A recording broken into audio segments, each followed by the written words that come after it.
1517년 종교개혁이 시작된 지 504주년이 되었습니다. 그리고 중세 패스트와 같은 폭풍우 속에 우리는 또한 서 있기도 합니다. 로마 카톨릭의 강력한 탄압 앞에 굴하지 않고 서 있었던 마틴 루터와 그리고 중세 패스트 가운데에서도 믿음을 잃지 않고 믿음의 길을 걸어왔던 믿음의 선진들을 바라볼 때 우리의 모습은 어떠한지를 다시금 상고해 보게 됩니다. 그들은 재앙이든지 혹은 교리의 어려움이든지 자신들의 신앙을 뒤흔드는 그 어려움 속에서도 성경의 진리를 가감없이 전했던 자들이었습니다. 그들의 외침은 믿음에 관한 것이었습니다. 교황이나 주교나 성인들을 의존하여 하나님께로 나아가는 존재가 아닌 오직 진리의 본체이신 그리스도만이 우리의 신앙의 핵심임을 늘 강조하였고 믿고 그렇게 살아왔던 자들이었습니다. 500년이 흐르면서 그 의미는 오히려 흐릿해지는 듯합니다.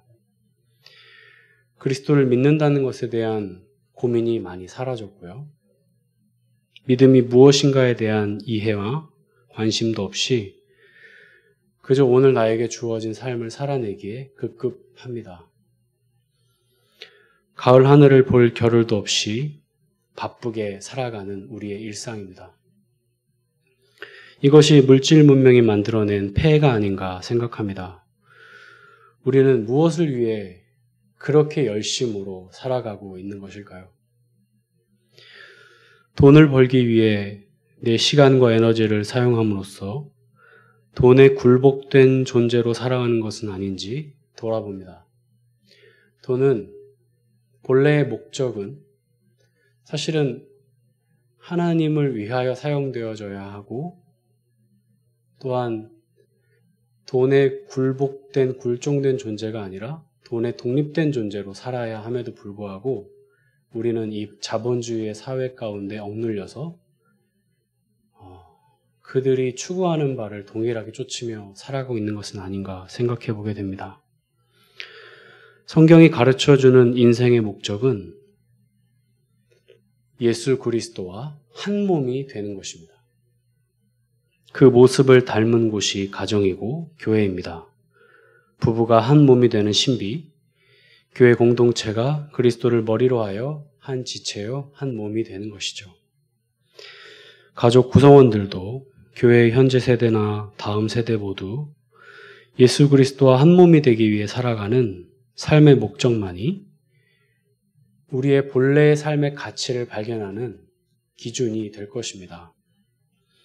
이를 위해 돈을 벌고 시간을 투자하고 자녀를 양육하며 교회를 세우며 삶을 영위해야 할 것입니다. 요한복음 17장에 보면 이렇게 말씀이 기록되어 있습니다. 아버지께서 내 안에 내가 아버지 안에 있는 것 같이 저희도 다 하나가 되어 우리 안에 있게 하사 세상으로 아버지께서 나를 보내신 것을 믿게 하옵소서. 내게 주신 영광을 내가 저희에게 주었사오니 이는 우리가 하나가 된 것 같이 저희도 우리와 같이 하나가 되게 하옵소서. 예수님께서 우리를 향해 기도하신 내용은 어떻게 하면 세상에서 성공할 수 있을지, 어떻게 하면 더 큰 교회를 만들 수 있을지, 돈을 잘 벌어서 자녀들을 잘 양육할 수 있을지를 기도해 주지 않으셨습니다. 아버지와 내가 하나이듯이 저들도 우리와 같이 하나가 되게 하옵소서. 이것이 우리를 이 땅에 보내신 인생의 목적입니다. 이 목적에 부합하지 않는 인생은 표류하는 인생과도 같습니다. 모든 것을 다 얻는다 할지라도 그리스도와 하나됨을 경험하지 못한다면 그 인생은 무의미합니다. 이 질문을 항상 던져야 합니다. 나는 지금 그리스도와 하나인가? 오늘 본문은 예수님이 안식일에 베데스다라는 못에 38년간 병자의 삶을 살았던 자를 고쳐주는 시점에 말씀하는 내용입니다. 오늘 본문을 듣는 청중은 유대인입니다. 그 당시의 종교 지도자로서 사회적으로 덕망이 있고 권위 있는 지위를 갖고 있었고요. 율법을 가진 선민 백성이며 율법을 가르치고 전하는 교사였습니다. 38년 된 병자가 자신의 자리를 들고 걸어가자 이들은 그를 향해 이렇게 말합니다. 요한복음 5장 10절을 우리 한번 읽어보겠습니다. 시작. 유대인들이 병 나은 사람에게 이르되 안식일인데 내가 자리를 들고 가는 것이 옳지 아니하니라. 이 한 문장으로 유대인들의 사고방식을 이해할 수 있습니다. 안식일에는 어떠한 병자의 병고침도 있어서는 안 되고 고침을 받아서도 안 되며 고쳐서도 안 되는 것이죠. 그들이 제정한 선과 악의 거룩함의 기준에 따라 그들은 철저히 준행했던 자들이었습니다. 그러나 예수님은 말씀하시죠. 인자가 안식일의 주인이니라. 유대인들이 생각했던 그 안식일에 대한 개념을 새롭게 교정하십니다. 새롭게라기보다는 본래의 의미를 설명하고 계신 것이죠. 그들은 안식일을 아무것도 하지 않고 자신들의 장로들의 유정과 전통에 따라 철저히 준행하였지만 본질은 안식일의 주인 그리스도라는 것이죠. 그렇다면 유대인들은 안식일을 바르게 지킨 적이 단 한 번도 없는 것입니다. 그렇게 예수님은 유대인들이 믿고 있는 그 믿음을 교정해 주십니다. 꾸짖으시며 말이죠. 오늘 우리는 본문을 통해 유대인들이 무엇을 잘못 믿고 있는지를 살펴볼 것입니다. 그 후에는 참된 믿음이 무엇인지를 보게 될 것입니다. 더불어 오늘 나는 어떠한 믿음을 소유하고 있는지를 생각하는 시간이 되기를 바랍니다. 왜냐하면 이 말씀은 오늘을 사는 나에게도 유효하며 효력 있는 생명의 말씀이기 때문입니다. 요한복음 5장 18절을 우리 함께 다 같이 읽어보겠습니다. 5장 18절입니다. 시작. 유대인들이 이를 인하여 더욱 예수를 죽이고자 하니 이는 안식일만 범할 뿐 아니라 하나님을 자기의 친아버지라 하여 자기를 하나님과 동등으로 삼으심이로라. 아멘. 유대인들은 안식일을 범한 것뿐 아니라 자신의 여호와 하나님을 향하여 나의 아버지다라고 말하는 신성 모독죄를 범하고 있는 저 극악무도한 죄인은 죽여야 되는 것이죠. 이는 매우 정당한 행위이며 마땅히 죽여야 할 죄몫이 되었습니다. 하나님의 이름을 업신여겼습니다. 함부로 부르는 것도 모자라 그 여호와 하나님을 나의 아버지라고 거짓 증언했기 때문이죠. 이 절체절명의 위기 가운데 예수님은 단 한 발짝도 물러서지 않으시고 진리를 증거하십니다. 그럼 유대인들이 잘못 믿고 있는 내용들을 살펴보죠. 첫째, 그들은 모세에게 그들의 소망을 두었습니다. 요한복음 5장 45절을 제가 읽어드리겠습니다. 내가 너희를 아버지께 고소할까 생각지 말라. 너희를 고소하는 이가 있으니 곧 너희의 바라는 자 모세니라. 아멘. 그들이 바라는 자는 예수님이 아니고요. 모세입니다. 모세는 그들에게 매우 중요한 위치에 있는 자입니다. 모세만이 하나님의 율법을 시내산에서 직접 받은 유일한 존재이기 때문입니다. 모세는 여호와를 대면했던 자였고 이스라엘 백성들을 애굽의 압제로부터 출애굽시킨 탁월한 지도자였습니다. 하나님께서는 모세를 향해 친구라고 지칭하실 만큼 여호와 하나님을 깊이 이해하고 있는 왕이요, 지도자요, 선지자의 직임을 감당했던 사람이었습니다. 그래서 그들은 모세 오경을 자신들의 성경으로 믿고 받았던 것이죠. 그런데 이 대목을 잘 보십시오. 예수님은 그들을 향해 이렇게 말씀하십니다. 46, 47절인데요. 우리 함께 다 같이 읽어보겠습니다. 시작. 모세를 믿었다면 또 나를 믿었으리니 이는 그가 내게 대하여 기록하였음이라. 그러나 그의 글도 믿지 아니하거든 어찌 내 말을 믿겠느냐 하시니라. 아멘. 모세를 믿었다면 나를 믿었을 것이다. 왜냐하면 모세는 나에 대하여 기록하였기 때문이다 라고 예수님 말씀하십니다. 너무나도 중요한 지점입니다. 모세는 그리스도에 대하여 기록하였습니다. 아, 정말요? 창세기, 출애굽기, 레위기, 민수기, 신명기가 그리스도에 대하여 기록한 책이라고요? 네, 맞습니다. 엠마오로 가는 두 제자에게 예수님은 불현듯 나타나셔서 이렇게 말씀하십니다. 또 이르시되 내가 너희와 함께 있을 때에 너희에게 말한 바 곧 모세의 율법과 선지자의 글과 시편에 나를 가리켜 기록된 것이라. 그 기록된 모든 것이 이루어져야 하리라 라고 말씀하십니다. 모세의 율법은 나 예수 그리스도를 가리키고 있음을 말씀하십니다. 우리는 아주 중요한 사실을 깨닫게 되는데요.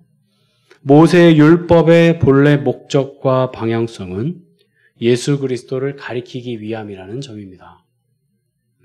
갈라디아서 3장 24절에 이같이 율법이 우리를 그리스도에게로 인도하는 몽학선생이 되어 우리로 하여금 믿음으로 말미암아 의롭다함을 얻게 하려 함이니라 말씀하셨습니다.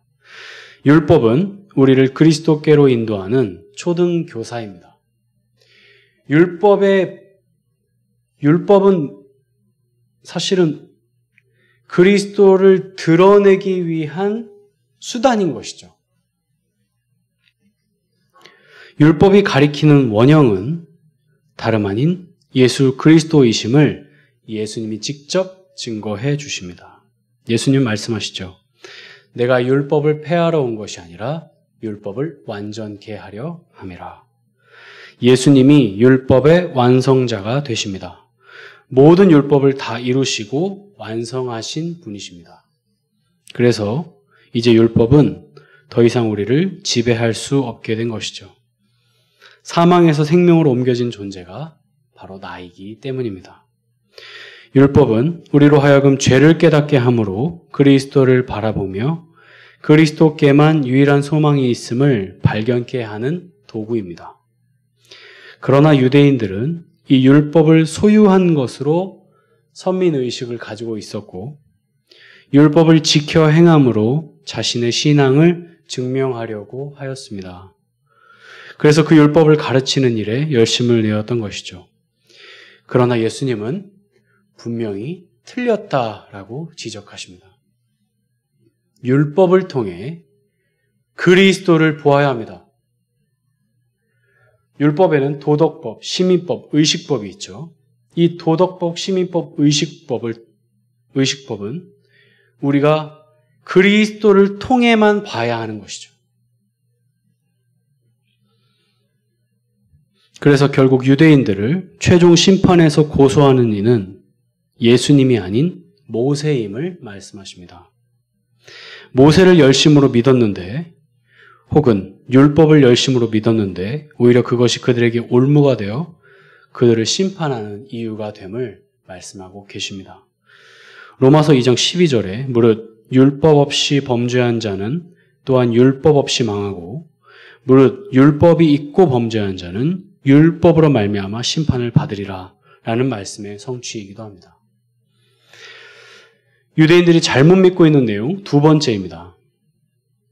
그들은 예수님을 자랑하지 아니하고 자신의 이름을 자랑하며 무리들은 자신의 이름으로 오는 자를 영접하고 따르고 서로 영광을 취하고 있다는 것입니다. 이것이 유대인들이 잘못 믿고 있는 내용입니다. 요한복음 5장 43절에서 44절을 함께 읽어보겠습니다. 읽겠습니다. 시작. 예수께서 대답하여 가라사대 죄송합니다. 6장이었네요. 요한복음 5장 43절에서 44절입니다. 시작. 나는 내 아버지의 이름으로 왔음에 너희가 영접지 아니하나 만일 다른 사람이 자기 이름으로 오면 영접하리라. 너희가 서로 영광을 취하고 유일하신 하나님께로부터 오는 영광은 구하지 아니하니 어찌 나를 믿을 수 있느냐. 아멘. 무엇을 자랑하는가를 보면 그 사람이 어디에 속해 있는지를 알게 됩니다. 그들의 관심사는 나사렛 출신의 근본 없는 목수의 아들 예수가 아닙니다. 그저 변방에 있는 시골 출신 자칭 메시아에 지나지 않는 것이죠. 그들은 예수가 아닌 자신의 이름을 증거하고 자랑하며 그들의 권위와 명예와 특권을 드러내기에 급급한 자들이었습니다. 누가복음 18장 11, 12절을 보면 바리새인은 서서 따로 기도하여 가로되 하나님이여 나는 다른 사람들 곧 토색, 불의, 간음을 하는 자들과 같지 아니하고 이 세리와도 같지 아니함을 감사하나이다. 나는 일에 2번씩 금식하고 또 소득의 11조를 드리나이다 하고 그들은 자신들의 의로 가득 찬 존재들이었습니다. 그들은 자칭 의인이었기에 예수님은 필요가 없는 자들이었습니다. 토색, 불의, 간음자들과 결이 다르며 민족의 배신자들인 세리와 같지 않음을 자랑하며 감사하였습니다. 장로들의 유전과 전통을 따라 일주일에 2번씩 금식하였으며 식사 전 손 씻는 행위를 잊지 않았습니다. 안식일은 그들의 규율에 따라 철저히 준행하였습니다. 그러나 예수님의 평가는 사뭇 대조적입니다. 너희는 나를 영접하지 않는다 라고 말씀하십니다. 유대인들에게 중요한 것은 율법이었고 모세였으며 그들이 가진 자신의 이름이었고 그들이 모인 공동체를 통해 서로가 영광을 취하면 되는 것이었습니다. 이것이 유대인들이 가진 잘못된 믿음이었습니다. 정작 예수님이 자신 앞에 나타나셨지만 그의 음성을 들을 귀도 없었고 볼 수 있는 눈도 없으며 깨닫는 지혜도 없었습니다. 이쯤에서 질문을 던져봅니다. 나는 내가 서 있는 곳에 예수님이 친히 오신다면 그를 진정으로 알아볼 수 있는 눈이 있는가? 한국 교회 안에 홍수처럼 넘쳐나는 수많은 설교 가운데 참된 그리스도를 볼 수 있는 눈과 지혜가 나는 있는가? 맹목적으로 따라가는 존재가 아닌 오직 그리스도의 음성에만 반응하는 참된 양인가? 여전히 율법에 매여 그리스도를 바로 보지 못하는 우를 범하고 있는 것은 아닌가? 모세의 글들은 모두 그리스도를 증거하고 있는데도 불구하고 나는 모세 오경에서 예수 그리스도를 발견하고 있는가? 더 나아가 선지자의 글, 즉 선지서, 그리고 시편, 즉 성문서 또한 예수 그리스도를 가리키고 있음을 말씀하셨는데 나는 진정으로 예수 그리스도를 바로 보며 구약을 대하고 있는가? 너무나도 중요한 질문입니다. 성경신학의 관점과 조직신학의 관점도 모두 그리스도께 초점을 두지 않는 한 본질을 이해하지 못하는 처사가 될 것입니다. 또한 예수님께는 정작 관심이 없고 나 자신의 유익과 이름을 드러내는 일에 관심을 두고 있는 것은 아닌지 생각해 봐야 할 것입니다. 이제는 참된 믿음이 무엇인지 살펴보도록 하겠습니다. 예수님은 유대인들의 잘못된 믿음을 꾸짖으시면서 반대로 참된 믿음이 무엇인지 알려주십니다. 먼저 그 참된 믿음을 설명하기 위해 아주 중요하게 사용하는 동사가 있는데요. 바로 증언하다입니다. 다른 말로 증인이 되다라는 용어입니다. 요한복음에는 증인이라는 명사형은 존재하지 않습니다. 오직 증인이 되다, 증언하다라는 동사형만 기록이 되어 있는데요. 총 33회 등장합니다. 증언하다라는 동사는 신약 성경 전체에서 43.4%로 요한복음에서 단연 1등으로 가장 많이 사용되었습니다. 그만큼 사도 요한은 증언하다, 증인이 되다라는 단어를 매우 중요하게 사용하였음을 보여주는 대목이라 할 것입니다.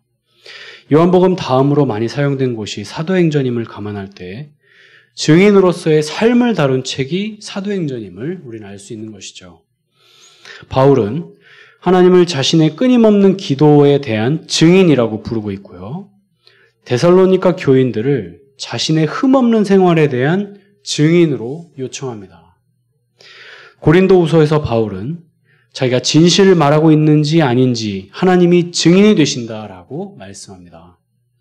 디모데의 신앙 고백은 많은 증인들 앞에서 이루어졌고 누가는 바울과 스데반을 증인이라고 부릅니다. 이와 같이 그리스도의 사람들을 한마디로 정의하면 증인입니다. 증인은 자신이 직접 보고 경험한 사실을 확신 있게 증거하는 자들입니다. 이 증인의 삶을 살아간 자가 세례 요한입니다. 예수님보다 6개월 먼저 태어난 세례 요한은 장차 오실 메시아의 소식을 먼저 듣고 그의 길을 평탄케 한 자였습니다. 그리고 예수님을 보고는 세상 죄를 지고 가는 하나님의 어린 양이로다 라고 하는 말씀을 합니다. 물론 예수님을 향한 믿음이 견고한 자는 아니었습니다. 옥중에서 자신의 제자들을 향해 그 나사렛 예수가 진정한 메시아인지 재확인하기를 요청하였기 때문이죠. 그러나 그는 나사렛 예수님의 길을 준비하며 평탄케 하며 회개를 선포한 자였습니다. 그는 이렇게 말합니다. 그는 흥하여야 하겠고 나는 쇠하여야 하리라. 그는 철저히 예수 그리스도를 위해 타서 소모되는 존재로 그리고 참된 빛을 비추는 등불로 섰습니다. 참된 믿음의 첫 번째 요소는 이것입니다. 예수 그리스도를 위해 타서 소모되는 존재로 참된 빛이신 예수 그리스도를 비추는 것입니다. 창세기에 나와 있듯 어둠 가운데 빛이 임하였고 그 빛은 사도 요한이 전한 바 예수 그리스도이십니다. 내가 빛이 아닙니다. 나는 그저 그 빛을 증거하고 드러내며 자랑하고 예수님이 참 빛이시다 라고 외치는 광야의 소리입니다. 36절을 한번 읽어보겠습니다. 시작. 내게는 요한의 증거보다 더 큰 증거가 있으니 아버지께서 내게 주사 이루게 하시는 역사 곧 나의 하는 그 역사가 아버지께서 나를 보내신 것을 나를 위하여 증거하는 것이요. 아멘. 핵심은 이것입니다. 나 예수가 가진 증언은 요한의 증언보다 훨씬 더 크다. 그 이유는 하나님께서 나를 이 땅에 보내셔서 하신 일은 나에 관하여 증언하는 것이기 때문이다. 세례 요한은 자기 자신을 비추지 않았습니다. 세례 요한에게는 생명을 줄 능력이 없었습니다. 그는 예수 그리스도에 관하여 증언하는 소리였습니다. 모세가 기록한 내용은 모두 예수 그리스도를 증거하는 일이었습니다. 37절을 보십시오. 또한 나를 보내신 아버지께서 친히 나를 위하여 증거하셨느니라. 성부 하나님께서도 스스로 예수님에 관하여 증거하셨습니다. 세례 요한도 모세도 심지어 성부 하나님께서도 예수 그리스도를 증거하셨습니다. 그뿐일까요? 성령 하나님께서도 진리의 영으로서 그리스도를 증거하셨죠. 제자들도 끊임없이 부활하신 그리스도가 메시아이심을, 나사렛 예수가 바로 그리스도이심을 증거하였습니다. 그 믿음의 후예들 모두 다 예수가 그리스도이심을 증거하다 순교한 우리의 순교자들이었습니다. 히브리서 11장에 나와 있듯 이 사람들은 다 믿음을 따라 죽었으며 약속을 받지 못하였으되 그것들을 멀리서 보고 환영하며 또 땅에서는 왜곡인과 나그네로라 증거하였으니 오직 성령이 너희에게 임하시면 너희가 권능을 받고 예루살렘과 온 유대와 사마리아와 땅끝까지 이르러 내 증인이 되리라. 내 증인. 나를 증거하는 증인이 아닙니다. 여러분의 이름을 빛나게 하는 것은 증인이 할 역할이 아닙니다. 내 이름을 세상에 드러내기 위해 애쓰는 존재가 아닙니다. 내 이름의 영광을 얻기 위해 서로 영광을 취하는 존재도 아닙니다. 예수님의 증인이 되는 것입니다. 예수 그리스도를 증거하는 증인이 되는 것입니다. 모든 신자들은 한결같이 예수님을 증거하는 증인이었습니다. 그래서 사도 요한은 명사형이 아닌 동사형 증인이 되다를 사용한 것이죠. 어제도, 오늘도, 내일도 그리스도를 증거하는 살아있는 존재 말입니다. 바로 이것이 참된 믿음입니다. 예수님을 믿는다는 것은 예수님을 증거한다는 것입니다. 이쯤에서 이런 질문을 던져야 합니다. 예수님을 증거한다는 것이 그저 예수님을 많이 말하고 사람들에게 예수님을 전하고 예수님에 대해 많이 알고 고백하는 것을 말하는 것인가요? 철로역정에 나오는 수다쟁이는 크리스찬의 동역자인 믿음을 혼란스럽게 할 만큼 달변가였으며 그의 고백은 그럴싸한 고백들이었습니다. 그래서 그 동역자 믿음은 그 수다쟁이를 자신의 동역자로 삼으려고 했었습니다. 그러나 크리스찬은 그 동역자인 믿음을 향해 이렇게 말하죠. 주의 깊게 살펴보라. 한국교회 성도들 가운데 예수님을 믿는가? 라는 질문지 앞에서 아니요! 라고 답할 사람은 단 한 사람도 없을 것입니다. 그렇다면 위의 질문에 대한 답을 얻기 위해 참된 믿음이 무엇인지를 면밀히 이해해야 할 것입니다. 사도들이 고백한 신앙 고백과 지금 내가 갖고 있는 신앙 고백에는 어떠한 차이가 있는 걸까요? 참된 신자들의 고백과 거짓 신자들의 고백에는 어떠한 차이가 있는 걸까요? 교회 안에는 알곡과 가라지가 함께 뒤섞여 있는데 예수님은 가라지를 뽑지 말라고 하시면서 놀라운 말씀을 하십니다. 알곡까지 뽑을까 염려하노라. 이와 같이 양과 염소를 구분한다는 일은 매우 어려운 일임을 예수님도 잘 설명해 주고 계신 것이죠. 예수님은 이 질문에 대한 답을 오늘 본문을 통해 말씀해 주십니다. 참된 믿음의 두 번째 요소가 무엇인지 살펴봅시다. 38절 제가 읽겠습니다. 그 말씀이 너희 속에 거하지 아니하니 이는 그의 보내신 자를 믿지 아니함이니라. 아멘. 참된 믿음의 두 번째 요소는 예수 그리스도의 말씀이 내 안에 거하는 것입니다. 너희가 내 안에 거하고 내 말이 너희 안에 거하면 무엇이든지 원하는 대로 구하라. 그리하면 이루리라.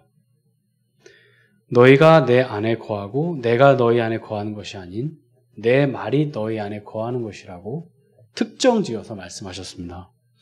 그날에는 내가 아버지 안에 너희가 내 안에 내가 너희 안에 있는 것을 너희가 알리라. 이 말을 한마디로 정의하면 그리스도와 하나됨입니다. 즉 연합인 것이죠. 하나됨은 그리스도의 말씀이 내 안에 있음으로 증거되고 확신됩니다. 그리스도를 진정으로 믿을 때 그리스도의 말씀이 내 마음판에 새겨집니다. 유대인들을 향해 예수님은 예수님의 말씀이 그들 안에 없음을 꾸짖으십니다. 다 같이 한번 찾아보겠습니다. 요한일서 4장 14절부터 16절입니다.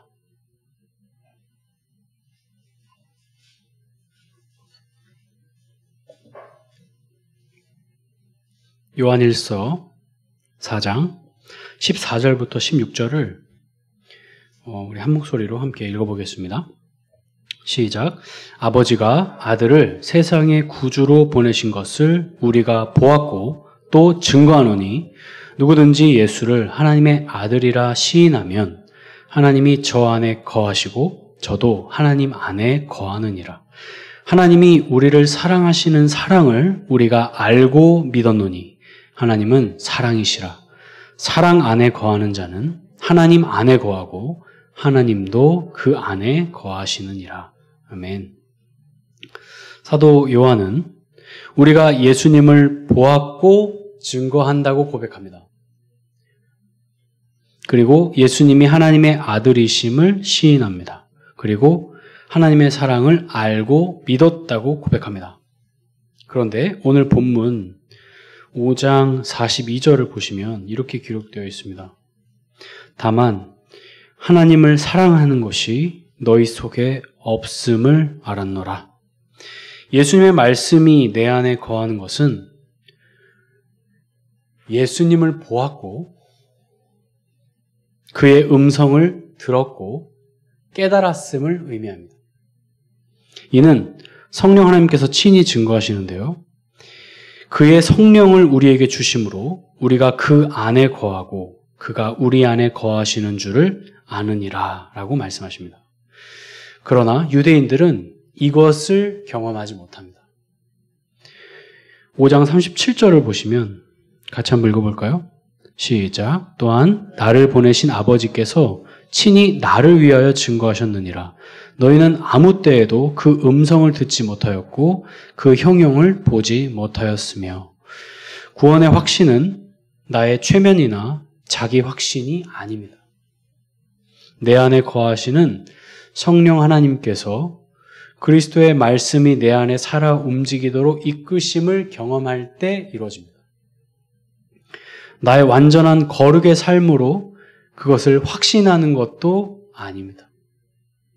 왜냐하면 내가 아무리 거룩하다 하더라도 하나님의 완벽한 거룩에는 결코 미치지 못하기 때문이죠. 율법 앞에 서면 우리의 죄는 낱낱이 드러나기 때문입니다. 주 안의 성도님, 내 마음에는 예수님의 말씀이 지금 살아 움직이고 있으십니까? 말씀이 있을 수 있습니다. 말씀을 암송하기도 하고 통독하기도 합니다. 그러나 그리스도의 말씀이 없다면 그것은 잘못된 믿음입니다.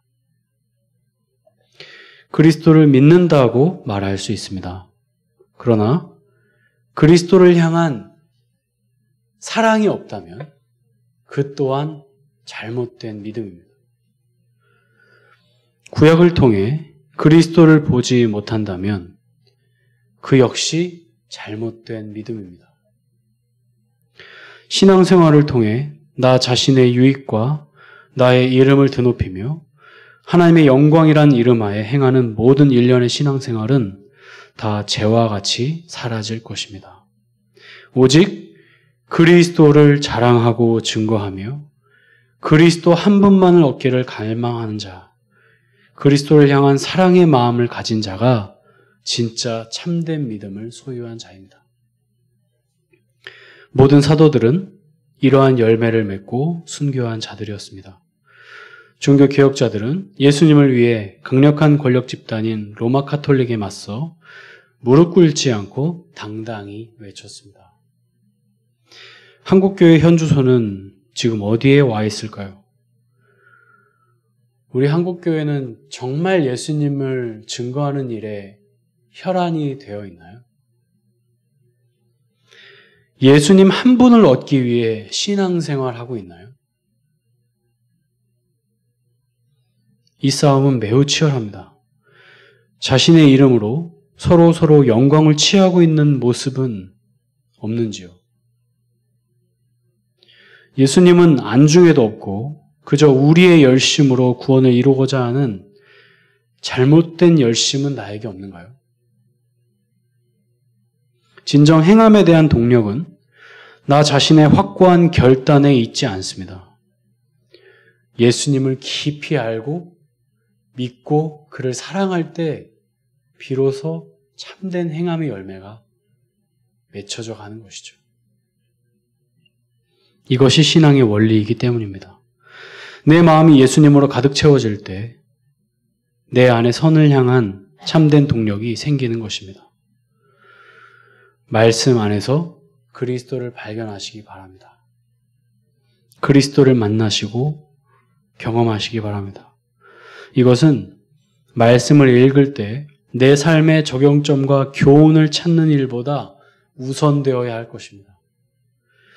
너희가 성경에서 영생을 얻는 줄 생각하고 성경을 상고하거니와 이 성경이 곧 내게 대하여 증거하는 것이로다. 참된 믿음의 요소 세 번째입니다. 예수님 안에 생명이 있음을 알고 예수님께로 나아오는 것입니다. 오늘 본문 40절을 함께 읽어보겠습니다. 시작. 그러나 너희가 영생을 얻기 위하여 내게 오기를 원하지 아니하는도다. 아멘. 여기서 원하다는 현재형입니다. 지속적으로 그리스도께로 나아오기를 원하는 자입니다. 예수님께로 나온다는 것은 예수님을 얻기를 갈망함을 뜻합니다. 인간은 모두 욕망하는 존재로 살아갑니다. 성적 욕망으로, 성공의 욕망으로, 권력의 욕망으로, 자신의 외모의 아름다움에 대한 욕망으로, 능력 있는 배우자를 취하여 자신의 삶을 업그레이드 시키고자 하는 욕망으로, 물질에 대한 욕망으로, 식욕, 세상에 재미있고 나를 즐겁게 하는 요소들을 얻고자 하는 욕망 등입니다. 그 욕망의 대상은 각자 다 다를 것입니다. 그러나 하나님이 우리에게 요구하시는 것은 이것입니다. 내 마음의 방향성입니다. 우리는 죄성을 지녔기에 죄를 짓고 살아갑니다. 단 한 사람도 죄 없이 깨끗한 사람은 저는 만나본 적이 없습니다. 하나님이 우리에게 원하시는 삶은 완전한 삶이 아니라 온전한 삶입니다. 즉, 내 마음의 방향성이 어디로 향해 있는지를 보시는 것이죠. 아브라함에게 흠이 없어서 아브라함의 행실이 거룩하다고 평가하신 것이 아닙니다. 욥에게 흠이 없어서 당대의 의로운 자라는 칭호를 얻은 것이 아닙니다. 모든 인간은 하나같이 죄로 얼룩진 존재입니다. 그럼에도 하나님은 그들의 마음의 방향성을 보시는 것입니다. 나의 마음은 현재 어디로 향해 있나요? 죄에 얼룩져 있어도 괜찮습니다. 그 있는 모습 그대로 예수님께로 나아오시기 바랍니다. 의인을 부르러 온 것이 아니라 죄인을 불러 회개시키러 왔노라. 의인에게는 예수님은 필요하지 않습니다. 어떠한 죄를 지었다 한들 상관없습니다. 예수님께로 나와 참된 용서와 긍휼과 자비를 경험하시고 그 안에서 참된 생명을 얻으시고 참된 자유를 만끽하십시오. 신앙생활은 짐을 지는 신앙생활이 아니라 그리스도께서 나의 짐을 지고 걸어가는 생활입니다. 죄인의 모습 그대로 하나님은 받아주십니다. 우리는 무엇을 손에 쥐고 살아가고 있나요? 내가 손에 쥐고 있는 수많은 것들이 생각나실 것입니다. 나 스스로 거룩게 살고자 하는 애씀. 그 역시도 내가 손에 쥐고 있는 것이죠. 내가 내 자녀를 잘 키워보고자 하는 욕망.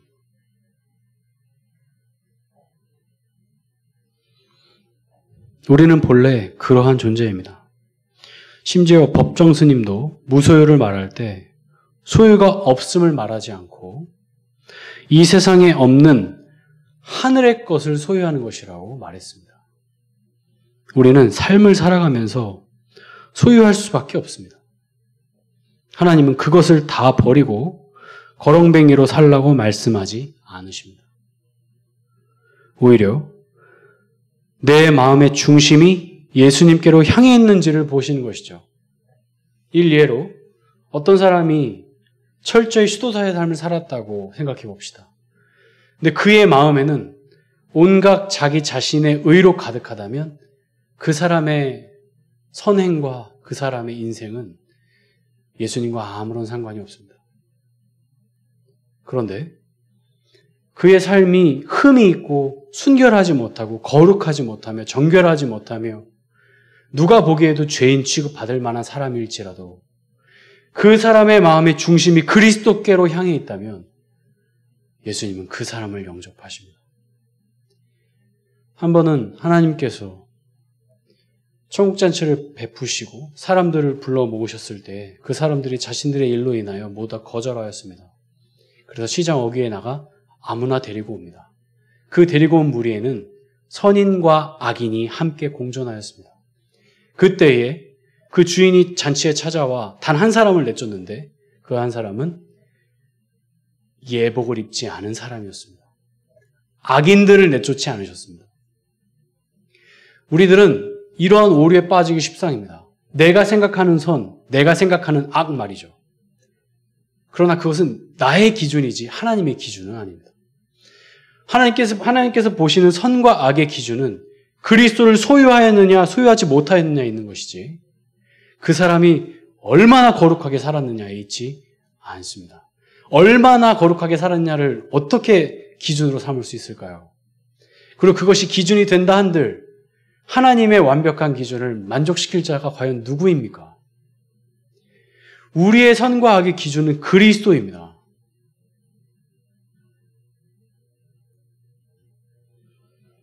내 마음의 중심이 어디로 향해 있는지를 보는 것이 내가 얼마나 거룩하게 살았느냐 살지 못하였느냐 보다 훨씬 더 중요한 본질적 질문이 될 것입니다.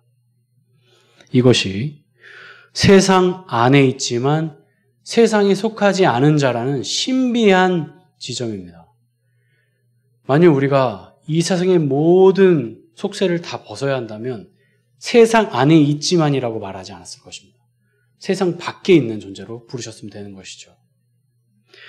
참된 믿음을 가진 자는 마음의 방향성이 예수님께로 향해 있습니다. 때로 넘어지고 낙담하더라도 말이죠. 왜냐하면 예수님 안에 참된 생명이 있음을 알기 때문입니다. 그는 때때로 예수님 반대편으로 도망가는 자입니다. 때때로 죄를 즐겨하는 자입니다. 때때로 그리스도를 배반하는 자입니다. 그런데 그 자는 반드시 그리스도께로 돌아오는 것이죠. 마치 탕자가 아버지께로 돌아왔듯이 말이죠. 불완전함을 가지고 끊임없이 그리스도께로 돌아오는 자 말입니다. 여러분은 무엇에 집중하십니까? 여러분의 거룩함입니까? 아니면 그리스도께서 여러분을 거룩해 하신 그 거룩입니까? 세상의 그 어떤 것도 참된 만족과 안식과 평안과 생명을 주지 못함을 이 모든 일련의 과정을 통해 배워가는 것입니다. 죄를 지면서 여기에도 소망이 없구나 라는 것을 알고는 맞아, 나의 참된 도피성은 그리스도밖에 없구나라는 것을 알게 되는 것입니다. 그래서 모든 것이 합력하여 선을 이루는 것이죠. 그리고 그 안식을 예수님 안에서 찾는 존재입니다. 말씀을 정리하고자 합니다. 예수님의 말씀이 내 안에 거함으로 참된 생명을 얻고 지속적으로 예수 그리스도께로 나아가는 자가 참된 신자입니다. 나 자신을 면밀히 관찰하시고 사고하고 묵상해야 할 것입니다. 믿음은 내가 생각하는 것만큼 그렇게 간단하고 얕지 않습니다. 종교 개혁자들이 오직 믿음과 행함이라고 말하지 않고 오직 믿음이라고 말한 것에는 이 믿음 안에 행함이 존재하기 때문이죠. 우리는 믿음과 행함을 분리시켜서 설명하고 이해할 때가 참 많습니다. 믿음이 없는 자는 행할 수 없습니다. 그래서 야고보가 말하듯이 행함이 있는 믿음을 보이라는 거죠.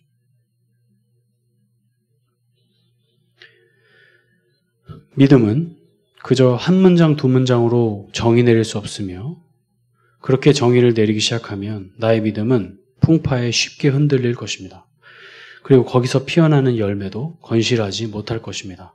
성경은 오직 믿음만이 구원의 요소임을 드러냄을 볼 때 믿음의 이해는 매우 깊습니다. 오늘 말씀이 전부가 되어서도 안 될 것입니다. 더 깊이 있는 보화를 캐십시오. 성소의 보좌에 직접 들어가 하나님을 대면하십시오. 그리스도의 용사로 서십시오. 성령 하나님의 도우심을 힘입어 말씀을 연구하고 묵상하고 사랑하십시오. 연구하고 묵상하는 일은 목회자에게만 주신 특권이 아닙니다. 여러분 모두에게 주어진 놀라운 특권입니다. 어린아이는 어미의 손으로 떠먹여주는 죽을 먹지만 장성한 자는 스스로 밥을 지어서 단단한 음식을 먹습니다. 구약에서든 신약에서든 늘 예수님을 발견하기를 애쓰십시오. 저도 그렇게 하겠습니다. 윤리와 도덕의 개념은 그리스도의 법 아래서 재해석되어야 할 것입니다. 율법에서가 아니라 그리스도의 법 아래서 재해석되어야 할 것입니다. 더크 벅스마 박사는 이렇게 말합니다. 만일 유대교 율법학자가 여러분의 설교를 선포할 수 있다면 그것은 기독교적인 설교가 아닙니다. 동의합니다. 유대교와 개신교는 오늘 말씀드린 대로 이렇게 큰 차이를 보이니까요. 주 안의 성도님, 오늘 설교를 다 잊어버리셔도 괜찮습니다. 단 하나만 얻어가시면 됩니다. 그것은 예수 그리스도이십니다. 예수님은 오늘도 여러분을 간절히 기다리고 계십니다. 여러분에게 크신 사랑을 베푸실 준비가 늘 되어 계십니다. 여러분을 용서하시고 다시 하나 되는 기쁨을 공급하기를 기뻐하십니다. 여러분에게 참된 생명을 부어주실 것입니다. 참된 평안과 자유를 선사해 주실 것입니다. 진리의 본체이신 예수 그리스도를 사랑합시다. 기도하겠습니다. 살아계신 하나님 아버지, 유대인들이 그리스도를 보지도 듣지도 깨닫지도 못한 것들을 꾸짖으시며 다시금 참된 믿음이 무엇인지를 보여주셔서 감사합니다. 하나님, 우리의 믿음이 정말 나는 타서 소모되는 존재로 그리스도의 빛을 비추는 존재가 되기를 간절히 원합니다. 예수 그리스도를 자랑하며 그분께로 나아가는 자가 되기를 간절히 소망합니다. 나 자신의 이름을 드높이는 자가 아니라 서로 영광을 취하고 먹고 마시는 존재가 아니라 정말 그리스도의 영광을 드러내는 존재로 살기를 원합니다. 주님, 저희에겐 그리스도가 필요합니다. 예수님, 저희의 마음에 좌정하시사 그리스도의 복음을, 그리스도의 진리를, 그리스도의 생명의 말씀을 우리에게 늘 허락하여 주시옵소서. 구약에서든 신약에서든 성경 안에서 모든 것이 다 나를 가리켜 기록된 것임을 기억하며 그리스도를 묵상하고 그리스도를 사랑하는 자리에 서도록 주님 인도하여 주시옵소서. 모든 것 주님께 감사드리며 예수님 이름으로 기도합니다. 아멘.